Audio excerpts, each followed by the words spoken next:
Selamat datang di Kampus Pejuang Pendidik, Pendidik Pejuang. Universitas Veteran Bangun Nusantara merupakan institusi pendidikan tinggi yang memiliki motivasi untuk mencetak lulusan yang mandiri, unggul, profesional, berkarakter, dan memiliki nilai-nilai kejuangan.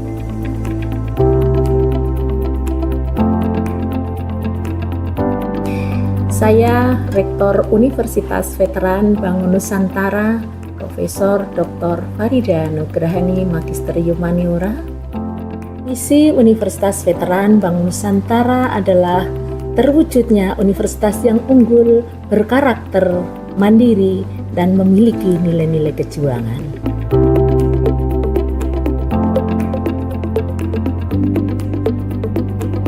Univet bisa, Univet jaya, Univet unggul luar biasa.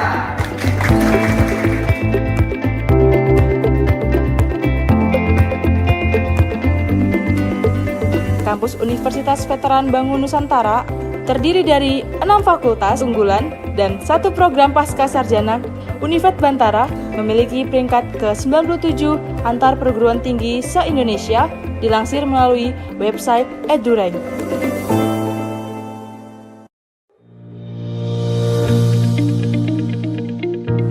Menyelenggarakan pendidikan yang berbasis pada nilai kejuangan, Univet Bantara didukung dengan kegiatan perkuliahan yang terkelola secara profesional dan difasilitasi dengan sarana dan prasarana yang representatif guna mendukung proses pembelajaran mahasiswa.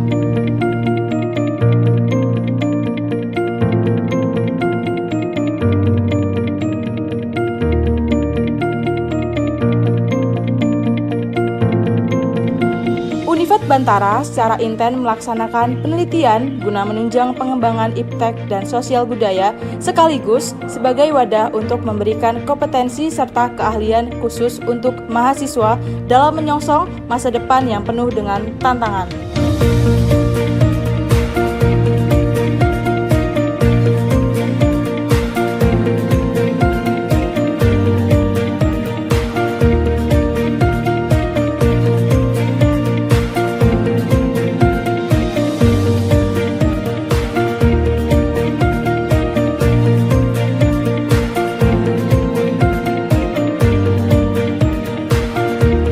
Pengabdian kepada masyarakat merupakan bagian yang secara intensif dan aktif dilaksanakan Univet Bantara dengan melibatkan dosen serta mahasiswa sebagai wadah untuk membentuk karakter serta sebagai bentuk kepedulian sosial dan menjadikan generasi Bantara.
Assalamualaikum warahmatullahi wabarakatuh. Perkenalkan, nama saya Rahmawati Ratnatri Utami dengan NIM 24225200079, mahasiswa PPG calon guru gelombang 2 tahun 2024, Prodi PGSD Universitas Veteran Bangun Nusantara Sukoharjo dengan dosen pembimbing Ibu Isna Farasanti MPD. Di sini saya akan mempresentasikan hasil seminar PPG saya tentang perjalanan dan refleksi selama mengikuti program ini. Topik pembahasan yang akan saya bahas dalam presentasi ini adalah 1. Identifikasi diri, 2. Pengalaman belajar selama PPG, yang ketiga refleksi mata kuliah, yang keempat pembelajaran yang bermakna, yang kelima artefak pembelajaran, yang keenam desain inovasi, yang ketujuh refleksi pengalaman belajar selama PPG, dan yang kedelapan adalah rencana tindak lanjut. Pembahasan yang pertama adalah identifikasi diri. Yang pertama, visi untuk pendidikan Indonesia, yaitu mewujudkan sistem pendidikan inklusif dan berkualitas yang mengembangkan karakter serta kompetensi abad ke-21. Mendorong potensi setiap peserta didik tanpa diskriminasi, guna membentuk generasi cerdas, kritis, kreatif, kolaboratif, berempati, dan berintegritas.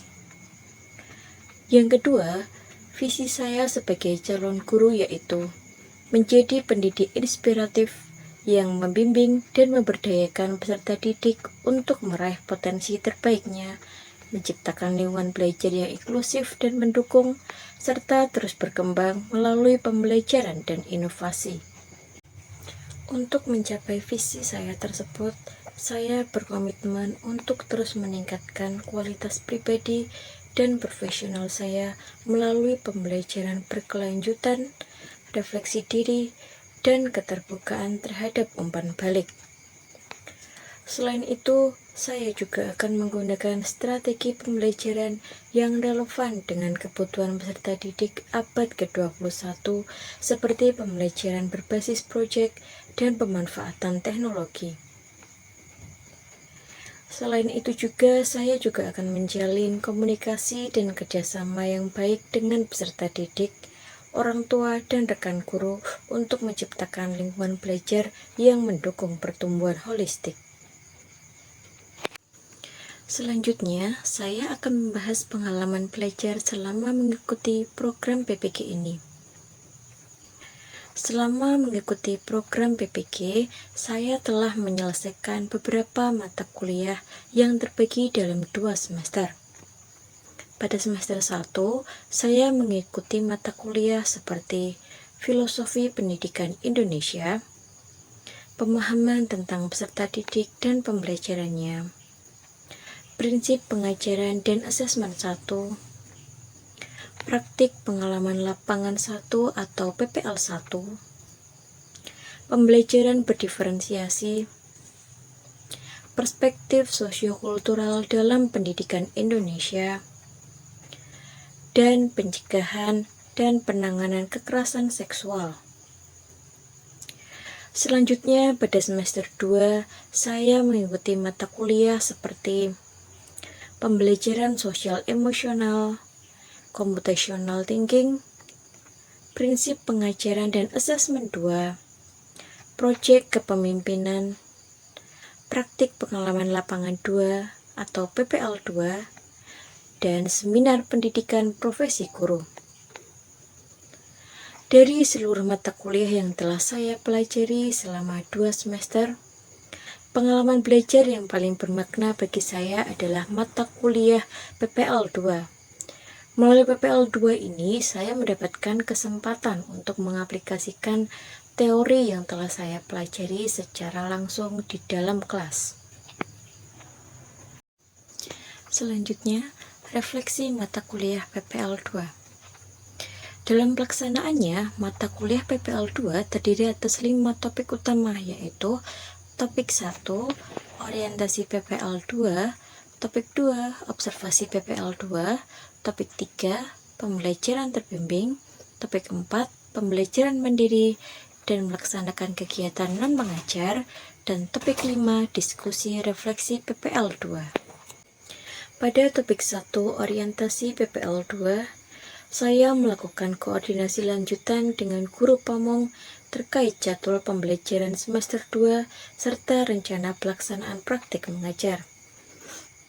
Orientasi ini bertujuan untuk menyelaraskan pemahaman mahasiswa dan guru pamong mengenai tujuan, prosedur, harapan serta aturan teknis dalam pelaksanaan PPL 2 sebagai kelanjutan dari pengalaman sebelumnya, yaitu di PPL 1.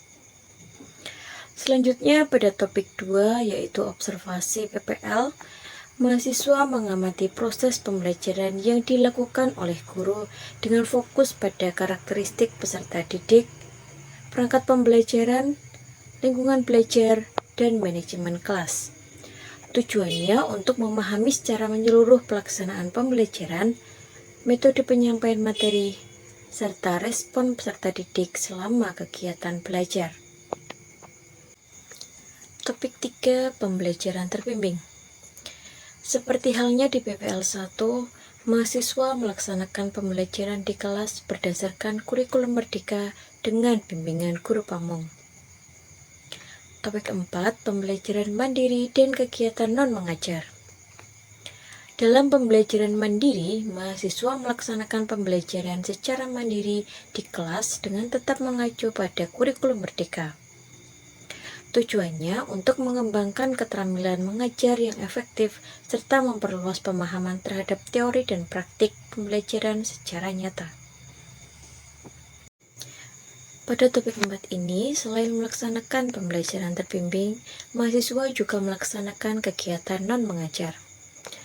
Mahasiswa terlibat langsung dalam berbagai aktivitas sekolah di luar pembelajaran, seperti membantu pelaksanaan acara sekolah, mengisi kegiatan pesantren kilat, menata dan menjaga kebersihan perpustakaan. Kegiatan ini bertujuan untuk memberikan pemahaman dan pengalaman nyata kepada mahasiswa dalam mendukung operasional sekolah sebagai bagian dari pembentukan kompetensi profesional. Topik 5, diskusi refleksi akhir PPL 2. Pada topik ini, mahasiswa mengikuti kegiatan refleksi bersama guru pamong. Diskusi ini bertujuan untuk mengevaluasi proses pembelajaran yang telah dilakukan, meninjau kembali praktek yang sudah dijalani, serta mengidentifikasi kekuatan dan area yang perlu ditingkatkan. Selanjutnya, pembelajaran yang bermakna. Menurut saya, pengalaman belajar yang paling bermakna selama PPL 2 adalah pada topik 4, yaitu kegiatan pembelajaran mandiri dan kegiatan non-mengajar. Saya memilih topik tersebut karena saya diberikan kesempatan untuk mengaplikasikan konsep dan teori yang telah dipelajari selama perkuliahan ke dalam konteks pengajaran yang nyata, sehingga dapat memahami relevansi teori dalam praktik pendidikannya. Melalui pengalaman langsung mengajar di lingkungan sekolah, saya dapat menghadapi berbagai situasi dunia nyata, belajar mengelola kelas, serta berinteraksi dan memenuhi kebutuhan belajar peserta didik secara langsung. Topik ini juga membantu calon guru merasakan atmosfer kerja dan tuntutan profesi guru, sehingga saya dapat mempersiapkan diri secara mental dan emosional untuk menjadi pendidik yang profesional dan berdedikasi. Artefak pembelajaran. Untuk artefak pada kegiatan pembelajaran mandiri, saya mengambil dari pelaksanaan praktik pembelajaran mandiri pada siklus kedua. Pada kesempatan tersebut, saya melaksanakan pembelajaran di kelas 5 untuk mata pelajaran matematika semester 2 dengan materi membandingkan ciri-ciri bangun datar segi 4. Artefak yang saya sertakan terdiri dari 2 bagian, yaitu modul ajar yang saya susun sendiri dan video dokumentasi pembelajaran di kelas. Kedua artefak tersebut merupakan bukti nyata dari pelaksanaan praktik pembelajaran mandiri yang telah saya lakukan, sekaligus sebagai bentuk implementasi langsung dari teori yang telah saya pelajari selama perkuliahan. Artefak pembelajaran selanjutnya adalah dokumentasi dari keterlibatan saya dalam berbagai kegiatan non-mengajar di sekolah PPL. Beberapa kegiatan yang saya ikuti antara lain adalah penataan dan pengelolaan perpustakaan sekolah, serta keterlibatan dalam kegiatan pesantren kilat yang dilaksanakan selama bulan Ramadan. Kegiatan ini memberikan pengalaman berharga bagi saya untuk memahami peran guru secara lebih luas, tidak hanya sebagai pengajar di kelas, tetapi juga sebagai bagian dari komunitas sekolah yang aktif dan mendukung pengembangan karakter peserta didik. Desain inovasi. Desain inovasi yang pertama yaitu adalah modul ajar. Modul ajar yang saya terapkan dalam kegiatan pembelajaran ini berfokus pada penggunaan modul ajar berbasis problem-based learning yang dipadukan dengan pendekatan diferensiasi. Pada pendekatan diferensiasi, saya menerapkan diferensiasi produk berdasarkan gaya belajar peserta didik, yaitu visual, auditori, dan kinestetik. Pada kelompok visual, peserta didik menggambar dan mewarnai bangun datar sesuai dengan ciri-ciri yang disajikan dalam LKPD. Untuk kelompok auditori, peserta didik membuat podcast mini atau rekaman suara yang menggunakan handphone yang telah disediakan. Podcast ini berisi penjelasan mengenai ciri-ciri bangun datar berdasarkan LKPD. Sedangkan untuk kelompok kinestetik, peserta didik membuat model bangun datar menggunakan plastisin dan tusuk gigi berdasarkan ciri-ciri yang terdapat dalam LKPD. Nah, inovasi ini bertujuan untuk memberikan ruang belajar yang lebih fleksibel dan bermakna sesuai dengan kebutuhan belajar masing-masing peserta didik. Selain itu, modul ajar ini juga dilengkapi dengan asesmen atau penilaian yang dirancang untuk memberikan gambaran menyeluruh tentang perkembangan peserta didik. Bentuk asesmen yang digunakan meliputi asesmen diagnostik non-kognitif, kemudian penilaian sikap, penilaian keterampilan, dan penilaian pengetahuan. Nah, dengan asesmen ini, guru dapat memperoleh data yang lebih komprehensif untuk merancang tindak lanjut pembelajaran yang tepat bagi setiap peserta didik. Selanjutnya, modul ajar ini juga dilengkapi dengan media pembelajaran yang bervariasi dan menarik untuk mendukung proses belajar peserta didik. Media yang digunakan meliputi media pembelajaran berupa video dan presentasi interaktif melalui Canva dan kuis interaktif Bamboozle.